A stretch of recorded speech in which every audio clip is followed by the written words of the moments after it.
Hello everyone, मैं हूं R S Dhoni. आप देख रहे हैं धोनी मैथ सॉल्यूशंस। आज के इस वीडियो में हम लोग जो आपको सीबीएसई आपका जो सीबीएसई सैम्पल क्वेश्चन पेपर है 2023-24 के लिए, ठीक है, उसको पूरा सॉल्व करेंगे। ठीक है, और जैसे सबसे पहले हम लोग उसके जनरल इंस्ट्रक्शन क्या क्या है उसमें पूरा डिस्कस कर लेते हैं। ठीक है, फिर उसके बाद उसके question one by one solve करने लग जाएंगे। ठीक है ना। तो आपको तो पता ही है इसमें क्या है, 80 मार्क्स का है, as you already know it. और इस पेपर में कितने सेक्शन हैं आपके? 5 सेक्शन है। ठीक है, A B C D and E. ठीक है ना। और सेक्शन ए में क्या है, 20 क्वेश्चन हैं, सारे एमसीक्यूज हैं, जिसमें 90th और 20th क्वेश्चन कौन से हैं? एसेशन रीजन बेस्ड क्वेश्चन है आपके। ठीक है ना। सेक्शन बी में कितने क्वेश्चन है आपके? सेक्शन की जो आपका 2 मार्क्स का सेक्शन है। ठीक है ना। और सेक्शन सी आपका कितना है? 3 मार्क्स है। सारे क्वेश्चन 3 मार्क्स के हैं। सेक्शन डी आपके 5 मार्क्स के हैं। और सेक्शन ई जो है 4 मार्क्स का एक क्वेश्चन है, और वो कैसे हैं? केस स्टडी बेस्ड क्वेश्चन है सारे उसमें। ठीक है, तो ये तो एक जनरल बेसिक इंस्ट्रक्शंस हैं कैसे आपको पेपर में क्या क्या सेटिंग है। और 38 क्वेश्चन है इसमें ओवरऑल। ठीक है ना। तो हम वन बाय वन शुरू करते हैं। ठीक है, क्वेश्चन सॉल्व करना। ठीक है, चलिए सबसे पहले सेक्शन ए पे चलते हैं। ठीक है, तो सेक्शन ए का क्वेश्चन नंबर 1 देखते हैं। ठीक है ना।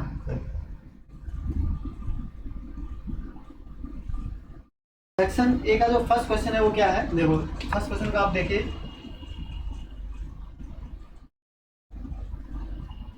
क्या है ये। If two positive integers A and B are written as A is equal to X Q Y square. ठीक है ना। क्या ए इक्वल है, A is equal to X Q Y square. ठीक है, A X Q Y square and B is equal to क्या है, X Y Q, X Y Q. ठीक है, ये क्या है, दो नंबर्स आपको दिए हैं। ठीक है, positive numbers integers prime numbers हैं, जहाँ पॉजिटिव इंटीजर्स है और X and Y are prime numbers. The result obtained by dividing the product of the positive integers by the LCM of A B. ठीक है ना। तो ये कहता है इन जो जो नंबर्स ए और बी है, इनके प्रोडक्ट को अगर इनके एलसीएम से डिवाइड किया जाए तो आपको क्या रिजल्ट मिलेगा। ठीक है ना। देखो for two numbers, in case of two numbers, you know the relationship product of two numbers is equal to their HCF into their LCM. ठीक है ना। this is valid only for two numbers, right? तो क्या आप लिखते हैं LCM into HCF, ठीक है, is equal to क्या है, product of the numbers, product of the numbers. ठीक है ना, प्रोडक्ट ऑफ द नंबर्स, ये आप जानते हैं। ठीक है ना। तो अब आपको क्या करना है, ये पूछ रहा है कि प्रोडक्ट ऑफ इंटीजर्स को किससे डिवाइड करें आप। तो दिस इंप्लाइज अगर आप उसको एलसीएम, अगर यहां से क्या हो जाएगा, देखो एलसीएम इज इक्वल टू क्या हो जाएगा, product of the numbers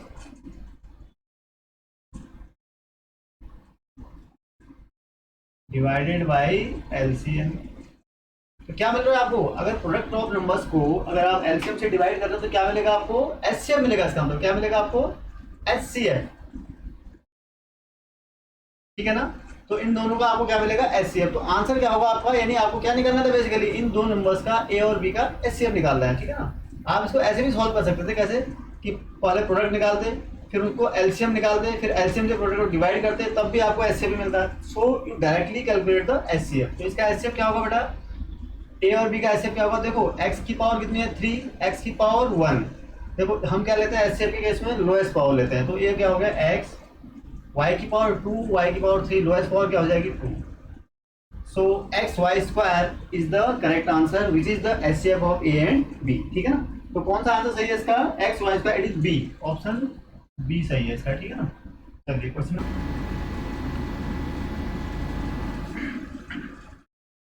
question number 2 देखते हैं। ठीक है, 2 में क्या है, देखो क्वेश्चन नंबर 2 में क्या कहता है, the given linear polynomial y is equal to fx has कितने, एक आपको ग्राफ दिया हुआ है। ठीक है, समझ रहे हैं, लीनियर पॉलिनोमियल गिवन है। लीनियर पॉलिनोमियल क्योंकि वैसे भी साहब इसका क्लियर है, लीनियर पॉलिनोमियल है बिकॉज इसका ग्राफ जो कैसा आ रहा है, एक स्ट्रेट लाइन आ रहा है। ठीक है, तो definitely it will be a linear polynomial. तो आपको पूछना है, आपको बताना है कि इस लीनियर पॉलिनोमियल के कितने जीरो हैं और उस जीरो की क्या वैल्यू है।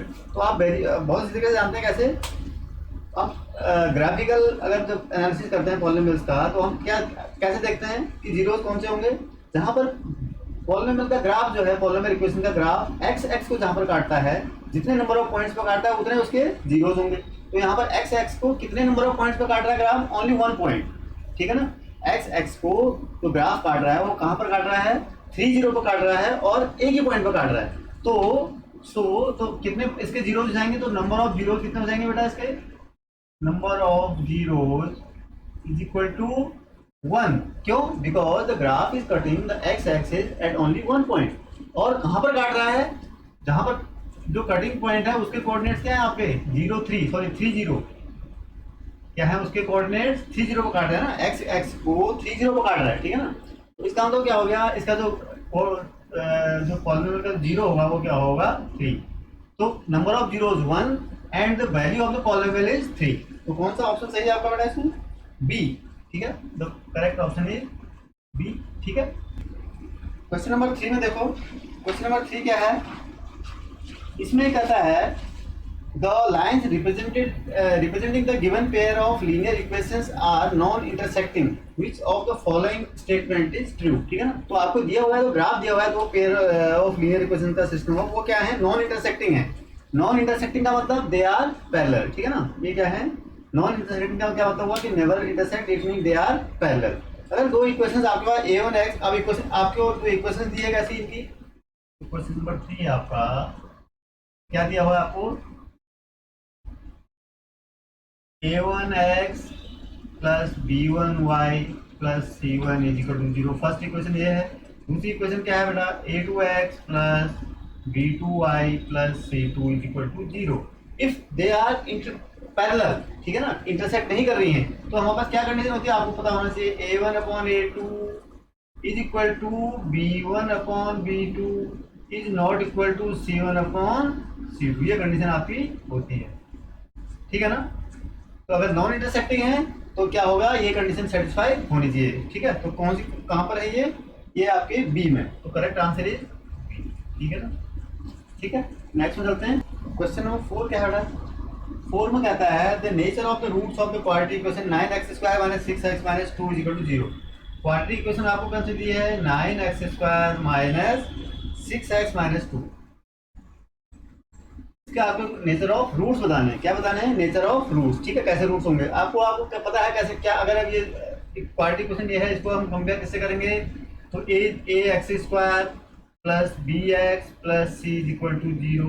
यहाँ से क्या हो जाएगा, a is equal to 9, b is equal to -6 and c is equal to -2। अब आपको नेचर निकालने के लिए क्या निकालना है, आपका नेचर ऑफ रूट, आपको डिस्क्रिमिनेंट निकालना है, ठीक है ना। डिस्क्रिमिनेंट में d इज इक्वल टू क्या निकालना है, b² - 4ac। इसी पर डिपेंड करेगा कि ये नेचर इसका रूट्स कैसे होंगे, ठीक है ना। 3 कंडीशन बाबा आपको होती हैं, आपको पता है। b² कितना हो गया बेटा, -6 का square -4 into a 9 into c -2, this is 36 minus minus plus, ठीक है, कितना हो गया 72, ये कितना हो गया 108 विच इज ग्रेटर देन 0। तो हमारा डिस्क्रिमिनेंट कितना आया बेटा 108। ये कैसा है, इट इज ग्रेटर देन 0, ठीक है ना। तो 3 केसेस होते थे, less than 0, equal to 0 and greater than 0। If it is greater than 0 it mean क्या है, the roots are real and distinct. Roots कैसे होंगे, सो रूट्स आर, सो आपको लिखने की जरूरत नहीं है, roots are real and distinct, ठीक है ना। अलग अलग रूट्स होंगे, सेम नहीं होंगे।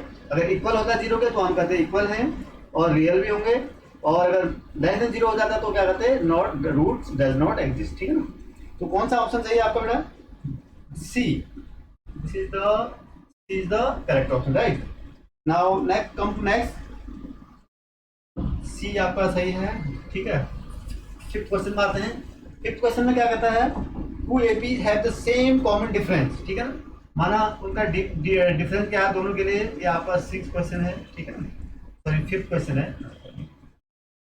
d is equal d1 is equal to d2 is equal to d है, सपोज मान लो, ठीक है, कांस्टेंट है, कॉमन है। First term of first one of these is -1, और जो देखो इसका जो फर्स्ट टर्म है a1 फर्स्ट सीरीज का वो -1 है, और दूसरे वाले का मैं लिख दूं क्या, फर्स्ट एपी का फर्स्ट टर्म ए -A1 है और माना A1 जो है सेकंड एपी का फर्स्ट टर्म A1 में डिनोट कर रहा हूं, तो ये कितना है -8 है, ठीक है ना। Now you have to find the difference between their fourth terms. Fourth term में डिफरेंस देखो, आपको क्या निकालना है, आपको फोर्थ टर्म्स, मतलब अगर फर्स्ट टर्म का फोर्थ टर्म माना A4 है तो क्या हो जाएगा बेटा, A + 3D, A + 3D, right. ये हो जाएगा कितना, A + 3D, मतलब A कितना था आपका -1 + 3D, ठीक है। और सेकेंड वाली अगर AP का अगर फोर्थ टर्म A4 हो तो क्या हो जाएगा, वो A + A की जगह क्या था, आपने A1, इसको A1 माना था, A1 था, ठीक है। तो A1 + 3D इक्वल टू क्या हो जाएगा, -8 + D, तो सब में दोनों की कॉमन है ना। तो आपको निकालना है A4 - A4, दोनों एपीज के फोर्थ टर्म का डिफरेंस निकालना है आपको। क्या हो जाएगा, -1 + 3D -8 - 3D, ठीक है। तो -3D कैंसिल आउट हो गए, कितना हो गया बेटा, it is your 7 -8 minus, it is your, कितना आंसर हो गया इसका, -8, सॉरी -A प्लस हो जाएगा, राइट। तो ये माइनस है ना, तो माइनस प्लस, ठीक है। तो इट इज योर 7। तो आंसर कौन सा है इसका, सी। तो फोर्थ टर्म का जो डिफरेंस होगा वो कितना होगा, 7 होगा, ठीक है ना। चलिए नेक्स्ट में चलते हैं, 6 में आ जाओ। क्वेश्चन नंबर 6 में देखते हैं। क्वेश्चन नंबर 6 में क्या है बेटा, what is the ratio in which the line segment joining 2 -3 and is divided by the end 5 6 is divided by the x axis, ठीक है ना। एक कोई दो पॉइंट दिए आपको ऐसे, ये कौन सा है, माना 2 -3, ठीक है, and the second point is 5 6, ठीक है। इसको एक्स एक्स कहाँ डिवाइड कर रहा है, ये कोई एक्स, यहाँ पर एक्स एक्सिस है, ठीक है। यहाँ पर सपोज काट रहा है कोई पी, तो पी के कोऑर्डिनेट मतलब किस फॉर्म में होंगे, कोई भी point, any point on the X axis, ठीक है ना, किस फॉर्म में होता है, उसका वाई कोऑर्डिनेट 0 होता है, आपको पता है। तो इसका ये किस टाइप का होगा, x0 कोऑर्डिनेट होंगे इसमें। Let the point of intersection is p whose coordinates are x0 मान लेता हूँ, ठीक है ना। नाउ लेट द रेशियो भी, ये काट रहा है जो m/1 में काट रहा है, ठीक है। किस में काट रहा है, m/1 में काट रहा है। तो क्या हो जाएगा, अब आपको जानते हैं y कोऑर्डिनेट को लीजिए आप 0, y इक्वल टू क्या होता है, my2 + ny1 upon m + n। तो m की जगह m है, y2 की जगह देखो 6 plus n1 into y2, sorry y1 -3 divided by m + n, m + 1, ठीक है ना। तो दिस इंप्लाइज क्या हो जाएगा,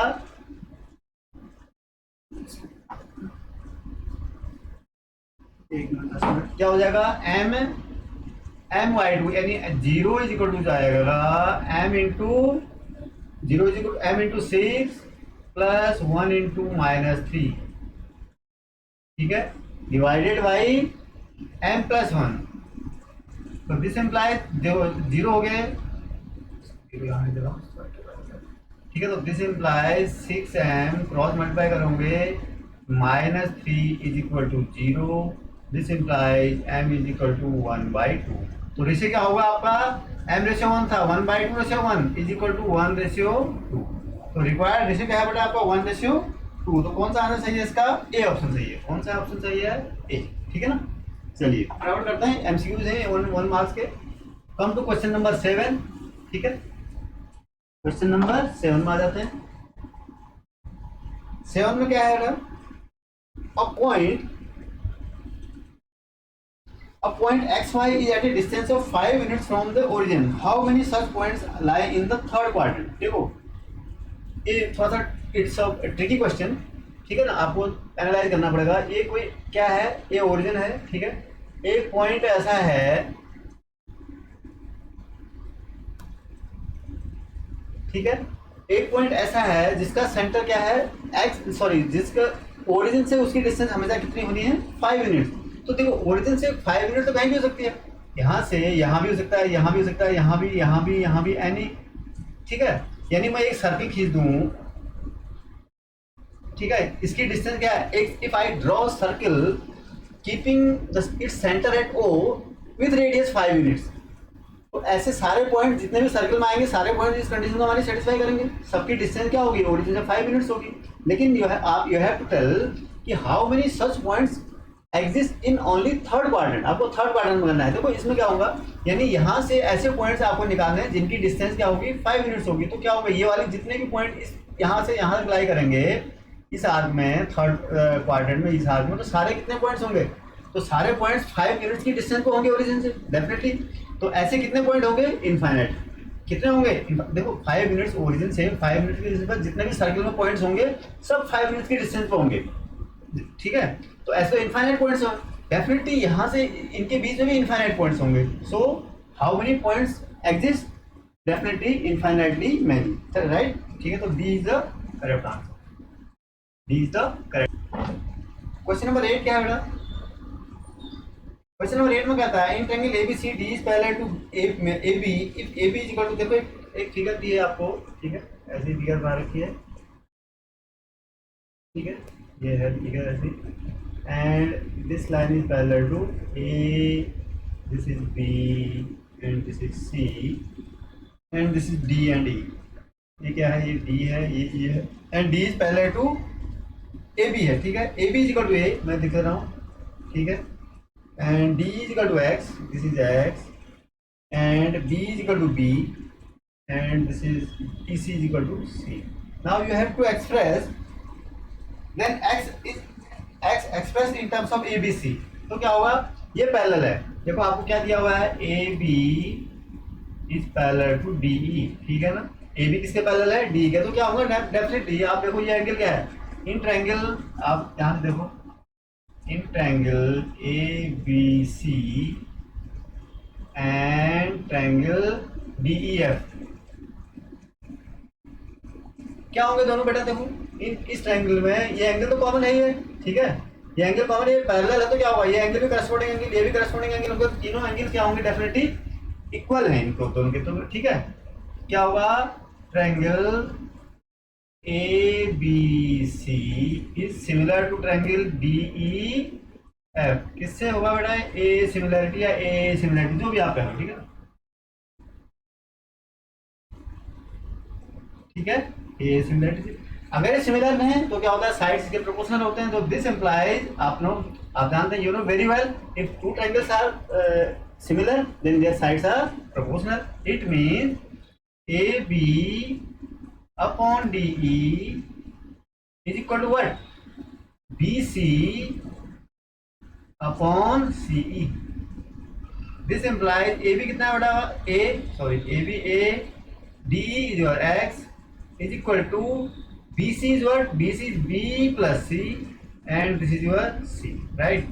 Now XB plus C is equal to हो गया AC, this implies X is equal to AC upon B plus C, ठीक है ना। तो X is equal to AC upon B plus C, so correct answer is B, correct answer क्या है आपका, B, right. चलिए नेक्स्ट क्वेश्चन नंबर 9 में चलते हैं। If O is center of a circle and chord PQ makes an angle 50 degree with the tangent TR at the point of contact, ठीक है, P, then the angle separated by the chord at the center is, ठीक है ना। तो एक क्या दिया हुआ आपको, एक सर्कल दिया है, राइट, मैं क्लियर मारता हूँ, ठीक है, ये एक टेंजेंट है, ठीक है, एंड एक कॉर्ड यहाँ पर एक ये है, एंड दिस इज योर, ठीक है, figure is like this is your P O Q and this is our, right. Now O is the center of circle, chord PQ makes an angle of 50 degree with the tangent। तो ये angle कितना है बेटा आपका, chord PQ कितना angle बनाता है, angle क्या, QPR। कौन सा क्वेश्चन है, it is question number 8। Angle QPR is equal to 50 degree आपको दिया हुआ है, right. QPR is equal to कितना है, 50 डिग्री दिया हुआ है, राइट, एंड यार कॉन्टैक्ट की the angle separated by the chord at the centre, आपको कौन सा निकालना है, ये एंगल निकालना है, ये कॉर्ड, ये एंगल आपको निकालना है, ठीक है ना। कितना होगा, देखो आप जानते हैं एंगल OPR कितना होगा बेटा, OPR इक्वल टू कितना होता है, 90 डिग्री, क्यों, radius through the point of contact is always perpendicular to the tangent. Radius through the point of contact is always perpendicular to the tangent, right? So OPR equal to 90 degree. So this implies angle, ये angle आपके पास पूरा 90 है, ठीक है ना, ये this whole angle is OPR is 90, ये इतना, तो OPQ कितना हो गया, angle OPQ is equal to 90 minus 50 degree. भाई ये पूरे में से इस 50 डिग्री अगर माइनस कर दोगे तो OPQ निकल आएगा आपका ना, ठीक है ना। This is your 40 degree. अब आप जानते हो OP इज इक्वल टू कितना है बेटा, OQ, क्यों, रेडियाई है ना, जो radii of the same circle.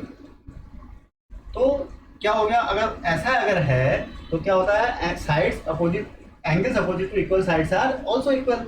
This implies angle OPQ is equal to angle OQP is equal to कितना हो गया बेटा, 40 डिग्री। मतलब दोनों एंगल कितने हैं, 40-40 के ट्रायंगल के। सो एंगल POQ, अब ये एंगल कितना होगा, फिर क्या होगा, 180 में से 40 डिग्री माइनस 40 डिग्री, इन दोनों एंगल को माइनस कर दो, भाई टोटल सम 180 होता ना, तो इन ये दोनों एंगल 40-40 के हैं, तो आप अगर माइनस कर दोगे तो क्या बन जाएगा, ये 100 डिग्री। कितना आ जाएगा आंसर इसका, 100 degree. So it's answer is B, ठीक है ना। 8 का भी आंसर कितना है, सॉरी 9 का भी आंसर कितना है, 9 था बेटा, I am sorry, it was 9 पर क्वेश्चन नंबर 9, तो 9 का भी आपका क्या है, बी है, ठीक है ना। चलिए क्वेश्चन नंबर 10 देखो। अब quadrilateral PQRS is drawn to circumscribe a circle P, ठीक है। If PQ is equal to 12 centimetre, QR is equal to 15 centimetre and RS is equal to 14 centimetre, then find the length of SP, ठीक है ना। एक ऐसा आपको क्या दिया हुआ है, एक सर्कल है, इसको एक क्वाड्रेटरल सर्कमस्क्राइब कर रहा है, ठीक है ना, लाइक दिस, ठीक है, ठीक है। तो PQRS, this is PQRS and its dimension are 12 centimetre दिया हुआ है, ये 15 दिया हुआ है, and this is your 14। Now you have to find the length of PS, right.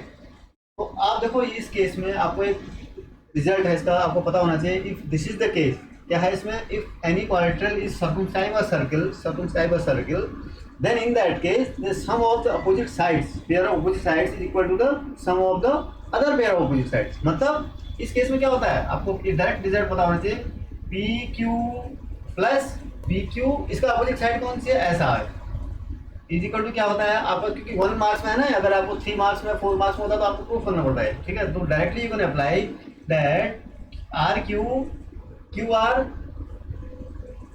Plus PS, right. तो PS तो निकालना आपको, और PQ आप वैल्यू रख दीजिए 15 प्लस SR कितना है बेटा, 14 इज इक्वल टू QR कितना है, 15, नहीं PQ आपका, sorry PQ is 12, sorry 12 is equal to 15 plus PS, ठीक है। This implies PS is equal to क्या हो गया है, 26 minus 15 is equal to 11 centimetre. तो आपका कितना आ गया, 11 सेंटीमीटर मीन्स आपका the correct answer is B, right. चलिए नेक्स्ट में चलते हैं। 11th में क्या है बेटा, given that sin theta is equal to 1/p, find the value of cos theta. 11th में क्या है देखो, sin theta is equal to दिया हुआ है आपको A/b, ट्रिग्नोमेट्री का सवाल है, ठीक है ना, क्वेश्चन है। तो क्या है आपको, you have to find the value of cos theta. cos theta की वैल्यू निकालने कैसे करोगे, cos थीटा की वैल्यू देखो, इसके दो तरीके हैं क्या, एक तो फर्स्ट आप ट्रायंगल निकाल लो, सॉरी ट्रायंगल बना लो, this is your right angle and this is your suppose theta. sin theta is equal to A/b। sin theta क्या होता है बेटा, sin थीटा की डेफिनेशन आपको पता है क्या होती है, परपेंडिकुलर अपॉन हाइपोटेनस। तो for this angle theta, this is your A and this is your B, ठीक है ना, हाइपोटेनस ये होगा। देखो मैं रेशियो दिया हुआ है, उसे A, K एंड B के लिखना चाहता हूँ, so I am avoiding that factor K, ठीक है ना। तो डायरेक्टली अब क्या होगा, पाइथागोरस थ्योरम, इस ट्रायंगल में आप क्या करोगे, suppose A, B and C है, ABC में पाइथागोरस थ्योरम लगाओगे तो क्या हो जाएगा, AC square is equal to AB square plus BC square, ठीक है ना।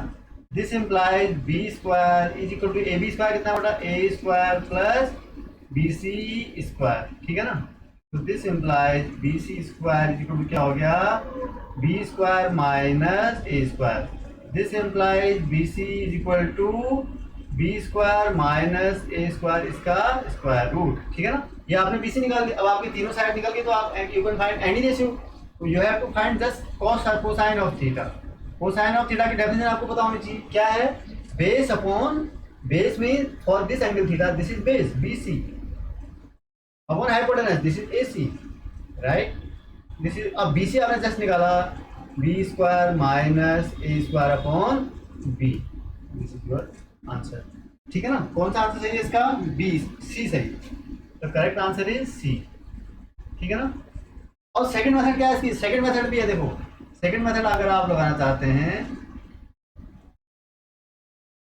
दैट इज ऑल्सो, मुझे लगता है कि लेस टाइम कंज्यूमिंग।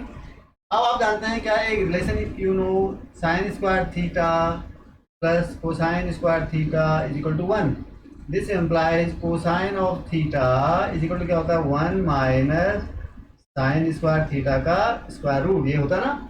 तो आपको दिया साइन थीटा की वैल्यू दी है आपको, तो 1 माइनस ए बाई बी, यानी A square by B square, right. ये क्या हो गया, B square minus A square, ये हो गया। अगर इसको ब्रैकेट से स्क्वायर रूट से बाहर निकालूंगा तो ये बाहर आ जाएगा बी। तो I think the second method is आपके लिए बेटर है, it is better for you and it is because it is taking less time, right. वो आपकी इच्छा है कि आप कौन सा मेथड अपनाएंगे, but you can do using any method, but the second method is looking better, right। चलिए नेक्स्ट में चलते हैं। नंबर 12 देखो क्या करता है, sec a plus tan a, sec a plus tan a, sec a plus tan a, 1 minus sin a equals 1 minus sin a equals, ठीक है। इसकी वैल्यू निकाल दिया, आपको कैसे निकालोगे, देखो sec a को क्या लिखता हूँ 1 by cos a plus tan को क्या लिखता हूँ साइन ए अपॉन cos ए, ठीक है। यहाँ तक 1 माइनस साइन ए तो ऐसे ही रहने देता हूँ थोड़ी, ठीक है ना, नो प्रॉब्लम। अब इसको सिंप्लीफाई कीजिए, 1 प्लस साइन ए हो गया है डिवाइडेड बाई कोसाइन ए, आपने क्या किया था, इसका एलसीएम लिया था, तो 1 माइनस साइन ए तो आपका बाहर से है ही है, राइट। तो this is 1 plus sine A 1 minus sine A, क्या हो जाएगा 1 minus sine square A divided by cosine A. अभी आपने प्रीवियस क्वेश्चन में क्या था, 1 minus sine square is equal to cos square A divided by cos A, cos square A से पूरा कॉस ए कट गया, it left cosine A, cosine A answer इसका, ठीक है ना। इसका आंसर क्या आ जाएगा, कॉस ए, कॉस ए कौन सा है, डी, तो डी इसका करेक्ट आंसर, ठीक है ना। चलिए क्वेश्चन नंबर 13 में चलते हैं। 13 में क्या कहता है, 13 में है if a pole 6 meter high casts a shadow 2√3 meter long on the ground then the sun's elevation is। तो एक पोल है ऐसा, ठीक है, ये कितना कास्ट कर रहा है, इसकी शैडो कितनी बनी है, पोल की लेंथ हाइट जो है 6 मीटर है और इसकी जो शैडो है वो 2√3 मीटर है, ठीक है। ये एंगल आपको निकालना है सिंपल, ठीक है ना। तो क्या हो जाएगा, अगर माना A B is a pole and B C is its shadow, कौन सा क्वेश्चन है ये, क्वेश्चन नंबर 13, राइट। 13 में क्या है, ये आपको एंगल निकालना है थीटा। तो ये आप देखो ये क्या है, इसकी for this angle this is base this is perpendicular, तो tan थीटा लगा लो ना आप सीधे, tan थीटा, बिकॉज tan में आपको पता है बेस एंड परपेंडिकुलर दोनों आते हैं, या फिर कॉट लगा सकते हैं, तो tan लगाइए सिंपल। तो tan is equal to A B upon B C, this is 6 upon √3, this is 2 से काट दिया आपने, कितना हो गया 3 बाई √3, इट इज योर √3। √3 मतलब tan की किस एंगल का मान √3 होता है बेटा 60, किस एंगल का मान वैल्यू होता है, इस tan के किस एंगल की वैल्यू √3 होती है 60, तो दैट इज वाई, तो this implies theta is equal to 60 degree. Theta कितना है आपका 60 डिग्री, तो A is the correct answer, ठीक है ना। चलिए क्वेश्चन नंबर 14 में चलते हैं फटाफट, कम टू क्वेश्चन नंबर 14, ठीक है। 14 में क्या कहता है, if the perimeter and the area of a circle are numerically equal then the radius of the circle is. देखो ये स्टैंडर्ड क्वेश्चन है, बहुत बार पूछा गया है क्वेश्चन एग्जामिनेशन में, ठीक है, आपको पता भी होना चाहिए। पेरीमीटर सर्कल का अगर रेडियस r है तो उसका पेरीमीटर क्या होता है बेटा 2 pi r, this is equal to pi r square given, देखो न्यूमेरिकल इक्वल है, बेसिकली ये क्या है, इनकी यूनिट है, एरिया अलग चीज है, पेरीमीटर अलग चीज है, these are two different thing, we can not equate like this, but here we are equating because their numerical values are equal, we are equating just their numerical values, right. तो उसका तो यहाँ से क्या हो गया बेटा, देखो आर से आर, पाई से पाई कैंसिल, एक आर से ये आ जाए, तो आर इज इक्वल टू आ गया 2 यूनिट। तो रेडियस कितनी है इसका सर्कल की, this is only possible when the radius of the circle is 2 units, right. तो 2 यूनिट्स अगर सर्कल की रेडियस होगी तो ये तभी पॉसिबल है। तो so correct answer is a, right. 15 हाँ 15 में क्या है बेटा, 15 का क्वेश्चन देखो आप क्या है, 15 में कहता है it is proposed to build a new circular park equal in area to the sum of the areas of two circular parks of diameter 16 metre and 12 metre. देखो दो पार्क का डायमीटर, एक का है 16 मीटर तो R1 हो जाएगा उसका 8 मीटर, दूसरे का डायमीटर 12 मीटर है तो R2 हो जाएगा उसका 6 मीटर। तो आपके पास सर्कुलर पार्क हैं, इनकी एरिया के बराबर एक आपको और पार्क बनाना है, लेट इट्स डायमीटर भी R, तो आपको वही सॉरी इट्स रेडियस भी R, वही इसका आपको डायमीटर रेडियस निकालना है इसका, ठीक है ना, आर ही निकालना है आपको। अगर देखो इन दोनों का एरिया, पहले का एरिया कितना हो जाएगा बेटा, पाई R1 स्क्वायर, ठीक है, प्लस पाई R2 स्क्वायर, इन दोनों का एरिया के बराबर आपको एक सर्कुलर कोण बनाना है और सर्कुलर पार्क बनाना है, that is your pi R square, ठीक है ना। माना उस जो हम new constructed park circular park है उसका रेडियस मैंने R मान लिया, तो उसका दोनों का एरिया किसके बराबर होना है, जो बना रहे हैं उसके बराबर। तो यहाँ से क्या हो गया, पाई पाई कैंसिल आउट हो गया, दिस implies simply R1 square plus R2 square is equal to R square हो गया।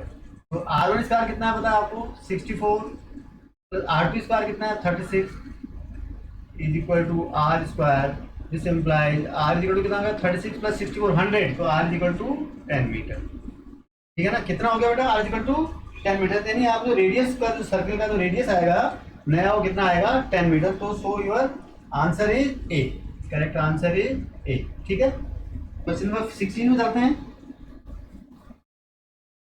कम टू क्वेश्चन नंबर 16 फटाफट। 16 में क्या है देखो, there is a square board of side 2 units circumscribing a red circle, Jaydev is asked to keep a dot on the above said board, the probability that he keeps the dot on the shaded region. देखो एक ये दिया हुआ है, figure is like this, ठीक है, एक circle है, ये इसका शेडेड पोर्शन है, ठीक है, इसका शेडेड पोर्शन है, इसकी ये 2 है, ठीक है, यूनिट साइड की यूनिट्स क्या है 2 यूनिट्स है। तो क्या करना है, एक स्क्वायर बोर्ड है जिसका पूरा इसके अंदर एक सर्कल है, ठीक है ना, सर्कल में जो शेडेड एरिया है, एक कोई रैंडमली एक प्रोबेबिलिटी का क्वेश्चन है, रैंडमली एक डॉट अगर इस बोर्ड के अंदर लगाए तो हमें प्रोबेबिलिटी निकालनी है कि वो डॉट जो है शेडेड पोर्शन में ही कहीं होगा। तो क्या करना पड़ेगा इसके लिए, पहले तो इस पूरे बोर्ड का एरिया निकालो।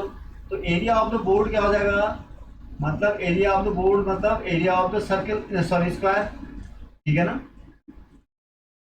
क्या हो जाएगा बेटा, area of the square 2a इसकी साइड है तो क्या हो जाएगा 2a का होल स्क्वायर, समझ रहे हैं। तो it is your 4a square, total area तो आपकी इतनी है, ठीक है ना। अब शेडेड एरिया कितनी होगी, शेडेड एरिया जो होगी वो कितनी है, एरिया ऑफ द स्क्वायर में से एरिया ऑफ सर्कल आपको माइनस करनी पड़ेगी, ठीक है ना। तो एरिया ऑफ सर्कल निकालते हैं वाले, area of the circle, area of the circle कितनी हो जाएगी बेटा, देखो एरिया ऑफ सर्कल कितनी है, आपको रेडियस है सर्कल का, कितना हो गया रेडियस, इसका रेडियस इस सर्कल का डायमीटर कितना है 2a, तो रेडियस कितना होगा a, ध्यान देना। तो रेडियस कितना होगा a, तो एरिया कितना हो जाएगा इसका पाई a स्क्वायर, राइट। अब एरिया ऑफ शेडेड पोर्शन कितना हो जाएगा बेटा, एरिया ऑफ शेडेड पोर्शन कितना हो जाएगा, इस स्क्वायर के एरिया में से सर्कल के एरिया माइनस कर दो आप, कितना हो जाएगा 4a square minus pi a square, ये तो होगा। अब आपको जो रिक्वायर्ड प्रॉपर्टी जो हो जाएगी कितनी हो जाएगी बेटा, रिक्वायर्ड प्रोबेबिलिटी क्या हो जाएगी, देखो फेवरेबल आउटकम, जो फेवरेबल क्या है हमारे पास इसी एरिया में हमने क्या करना है उस डॉट को पुट करना है, तो हमारे पास क्या हो जाएगा 4a square minus pi a square divided by total area, total number of possible outcomes होता है, टोटल एरिया कितना था इसका पूरे बोर्ड का 4a स्क्वायर, ठीक है। तो यहाँ से क्या हो जाएगा बेटा इसको आप जो भी है, अगर 4 ए स्क्वायर में ए स्क्वायर कॉमन ले लो आप, इसमें से क्या बच गया 4 minus pi divided by 4 A square से स्क्वायर कैंसिल आउट हो गया, तो क्या बच गया 4 minus pi divided by 4। This is the required probability, 4 minus pi by 4, this is the required probability. It is option B सही है इसका। कौन सा ऑप्शन करेक्ट है? B, right. कोई कंफ्यूजन? चलिए नेक्स्ट में चलते हैं, 17 में आते हैं। ज़्यादा टफ क्वेश्चन नहीं है, ठीक है ना, दीज आर इजी क्वेश्चन। 17 में आ जाइए। 17 में क्या करा बेटा? 17 में कहता है 2 cards of hearts and 4 cards of spades are missing from a 52 card. ये भी प्रोबेबिलिटी का क्वेश्चन है। And a card is drawn at random from the remaining pack, what is the probability the getting of a black card. देखो क्या होता है, कितने black होते हैं 26 क्या होते हैं आपके, किसी पैक ऑफ कार्ड में 26 आपके ब्लैक होते हैं, ठीक है, और 26 आपके कितने होते हैं रेड होते हैं, ठीक है। अब क्या होता है, आपने मिस कौन से हैं इसमें, 2 cards of hearts, hearts red colour के हैं, हार्ट्स कितने हैं रेड कलर के, तो हार्ट आपके कितने कार्ड में से 2 कार्ड में से, राइट। और कौन से में से 4 कार्ड्स ऑफ स्पेड, स्पेड कौन से कार्ड किस कलर के होते हैं, स्पेड जो होते हैं वो 4 कार्ड है वो ब्लैक कलर के होते हैं। ये कौन से कार्ड के कलर के कार्ड हैं, ब्लैक कलर के, और ये कौन से कलर के हैं, रेड कलर के। तो नंबर ऑफ कार्ड्स लेफ्ट कितना हो जाएगा बेटा, पहले तो आपको टोटल नंबर ऑफ प्रोडक्ट को निकालना है, नंबर ऑफ कार्ड्स लेफ्ट कितना हो जाएंगे, होते कितने हैं 52, मिस कितने हो गए 4 + 2 6, तो 6 माइनस कर दो, इसमें कितना हो जाएगा 46। तो टोटल नंबर ऑफ कार्ड्स अब कितने पैक में कितने हैं, ओनली 46, तो number of cards on in the remaining pack is 46, ठीक है। अब आपको निकालना है कि ये प्रोबेबिलिटी ब्लैक कार्ड की, तो नंबर ऑफ ब्लैक कार्ड कितने होंगे उसमें, नंबर ऑफ ब्लैक कार्ड्स, ठीक है ना, फेवरेबल ब्लैक कार्ड कितने बच गए बेटा, नंबर ऑफ ब्लैक कार्ड कितने होंगे, देखो नंबर ऑफ ब्लैक, देखो ब्लैक कितने होते हैं मैंने बताया 26 तो टोटल होते हैं ना, और कितने मिस हो गए आपने, देखो टोटल मिस तो 6 हैं, लेकिन उसमें ब्लैक कितने मिस आ रहा है 4 ही तो ब्लैक मिस है, 2 का तो कोई इफेक्ट नहीं है हमारे भाई, इस कंडीशन में 2 का कोई इफेक्ट नहीं है। तो 26 minus 4 is equal to 22, so required probability हो जाएगी, क्या हो जाएगी बेटा, रिक्वायर्ड इज इक्वल टू क्या हो जाएगा, favourable out, number of favourable outcome कितने हैं 22, और total number of outcome 46 is equal to 11/23, ये तो हो जाएगा, ठीक है ना, 11/23, 22/46, हाँ ठीक है, बी का option is the correct option, right, B is the correct option, ठीक है। क्वेश्चन नंबर 17 हो गया। अब 18 में चलते हैं।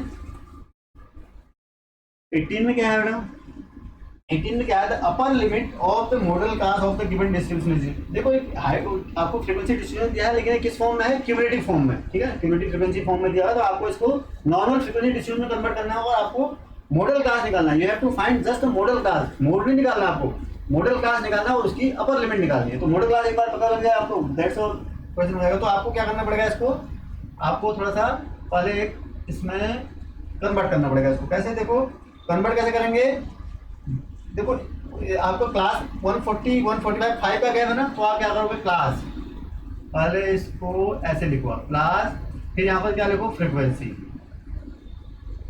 एफ लिख देता हूँ डायरेक्ट, ठीक है ना, कोई फर्क नहीं पड़ता, ठीक है।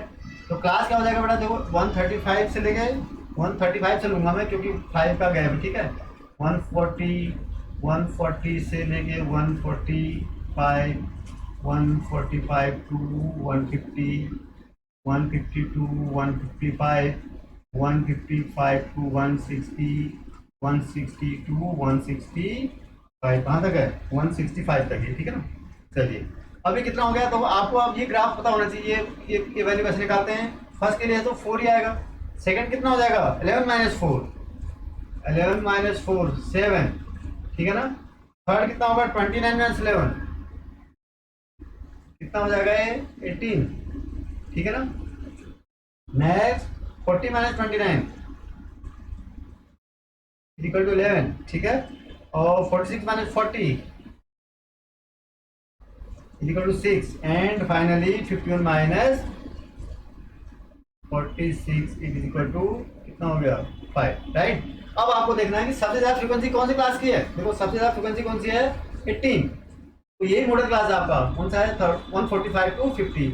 सो मॉडल क्लास कौन सा हो गया बेटा, modal class is equal to कितना है 145 टू 50, 145 150। तो इसका आपको क्या निकालनी थी, फाइंड द अपर लिमिट। तो अपर लिमिट क्या हो गया आपकी 150, तो अपर लिमिट इज 150, मतलब कौन सा ऑप्शन सही है आपका, तो ऑप्शन डी इज करेक्ट, ठीक है ना, D option is the correct option. चलिए नंबर 19 में चलते हैं। देखो क्वेश्चन नंबर 19 एंड 20 मैंने पहले बताया था, these are assertion reason question, ठीक है ना। एसएसएन रीजन क्वेश्चन को सबसे पहले आपको, जैसे आपने काफी प्रैक्टिस भी कर ली होगी और आप काफी 9th में पढ़ा होगा, ठीक है। क्या है इसमें, एक एसएसएन मतलब एक स्टेटमेंट होता है, स्टेटमेंट एक दिया होगा, उसकी वैलिडिटी आपको चेक करनी होती है, उसका रीजन पीछे एक दूसरा स्टेटमेंट होगा, उसमें आपको उसका रीजन दिया होगा, ठीक है ना, कोई रीजन, तो आपको जस्टिफाई करना है कि चेक करना है whether the statement is true और नॉट। पहले तो आपको ये चेक करना है स्टेटमेंट ट्रू और है कि नहीं है, फिर ये चेक करना है कि रीजन ट्रू है कि नहीं है, फिर ये चेक करना है कि रीजन जो दिया हुआ है क्या वो स्टेटमेंट को करेक्टली एक्सप्लेन करता है, या उसको करेक्टली एक्सप्लेन कर रहा है, जस्टिफाई कर रहा है कि नहीं, ठीक है ना। तो यही 3 चीजें आपको वेरीफाई करनी है इसमें। और आंसर कैसे देंगे आप, अगर if assertion is correct and reason is correct and reason correctly explains the assertion, it means option A is correct. अगर आपका एसएसएन ए सही है, if assertion is correct and reason is also correct but the reason is not explaining the assertion correctly, it means the option B is correct in that is right. And the third option क्या हो सकता है कि assertion आपका ठीक हो but reason is not correct, in that case your answer will be C. Finally the fourth answer is D, if assertion is false, assertion ही गलत है और रीजन सही है, ठीक है, एसएसएन ही गलत है तो स्टेटमेंट ही गलत है, तो फिर तो उस केस में आपका आंसर क्या होगा, डी होगा, ठीक है ना। तो इसमें देखते हैं पहले क्या कर रहा है 19 क्वेश्चन में, देखते हो फटाफट। 19 में क्या है, क्या कहता है कि total surface area of the top is the sum of the curve surface area of the hemisphere and the curve surface area of the cone. तो ये बिल्कुल करेक्ट है, तो क्यों, देखो ये टॉप है, इसका एक किससे बना हुआ है, this top is made up of a cone and a hemisphere, definitely its total surface area of this top is equal to how much, if this is equal to the curved surface area of the cone plus curved surface area of the hemisphere. Assertion is correct, right? Now come to the statement, reason. What is it? The top is obtained by joining the plane surfaces of the hemisphere and the cone. बिल्कुल सही है, because हम इसके top कैसे बना हुआ है, देखो ये इसके प्लेन सर्फेसेस हैं, इन्हीं को तो ज्वाइन किया हमने, किसके प्लेन सर्फेस थे, ये कोन के प्लेन सर्फेस को और हेमिस्फीयर के प्लेन सर्फेस को, इस having the same base diameter हमने क्या कर दिया, मर्ज कर दिया, चिपका दिया दोनों को, then we get the cone, ठीक है ना। तो बिल्कुल सही है, it means क्या है, assertion is correct and reason is correct and in fact the reason correctly explain the assertion, so option A is correct, correct answer is option A, right। चलिए लास्ट क्वेश्चन में देखते हैं। देखो इसमें क्या करता है, -5 -5 by 2, ठीक है, एंड 0 5 by 2, ठीक है, ये है, ये क्या है, दिस इज एन एपी, ये क्या कहता है, एपी है, ठीक है ना, एपी में है, ठीक है। ये तो अब हमें चेक करना है, पहले इसको चेक कर लेते हैं क्या ये एपी में है। देखो क्या ये एपी में है, देखो क्या करेंगे हम, एपी में कब होंगे, जब this minus this equal to this minus this is equal to a constant quantity, fix है सब में, ठीक है ना, कॉमन डिफरेंस आता है। तो क्या करना, चेक कर लेते हैं। तो -5 by 2 -5 कितना हो गया बेटा, -5 by 2 plus 5 is equal to 5 by 2। Again देखो 0 -5 by 2, this is equal to 5 by 2 बराबर है, again 5 by 2 minus 0 is equal to 5 by 2। तो क्या है, तीनों सेम है, सेम, ठीक है। It means these terms are in AP, ये क्या है, इसका मतलब ये क्या है, एक एपी को फॉर्म कर रहे हैं। Statement is assertion is correct, now the assertion is correct, ठीक है। Now come to the reason part. Reason part में क्या है, the terms of an arithmetic progression can not have both positive and negative rational number. ये तो बिल्कुल गलत है, किसी भी एपी के, ये कहता है कि कुछ एपी के जो टर्म्स होते हैं, मतलब जो नंबर्स होते हैं, वो क्या होते हैं, पॉजिटिव और नेगेटिव रेशनल नंबर नहीं हो सकते हैं। This is definitely incorrect. क्यों, क्योंकि ये तो देखो ना, नेगेटिव पॉजिटिव सब नहीं है, ये एपी तो है, बिल्कुल हो सकते हैं, नेगेटिव भी हो सकता है, पॉजिटिव भी हो सकते हैं, रेशनल भी हो सकते हैं, रियल नंबर कोई भी हो सकते हैं एपी में के टर्म्स, ठीक है ना। तो so reason assertion is correct and reason is not correct, right, reason not correct. तो कौन सा ऑप्शन सही होगा बेटा, सी। इन दैट केस अगर आपका एसेशन सही है और रीजन फॉल्स है तो answer is C. So the correct answer is C, ठीक है। तो इस तरीके से आपने क्या किया, सेक्शन ए कंप्लीट हो गया, ठीक है। अगर इस वीडियो को आपने एंजॉय किया है और इससे आप कुछ भी सीख पाए हों तो इसे प्लीज़ शेयर कीजिए, लाइक कीजिए और साथ ही साथ इस चैनल को भी सब्सक्राइब करें। Thank you.